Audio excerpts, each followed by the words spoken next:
บតែល្បីឈ្មោះពីរួងសោះសាយខំស្កាត់ពីឆ្ងាយបំណងប្រាថ្នា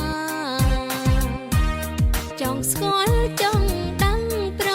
វត្តិសាវតាគ្រីវងសីមាដែនកម្ពុជានំបាយងកៅទីរមណីយដ្ឋានប្រាសាទបុរាណល្អអិនគេណានីព្រះនាងសង្ក្រអូបឆោបស្រងសោភីអុយធ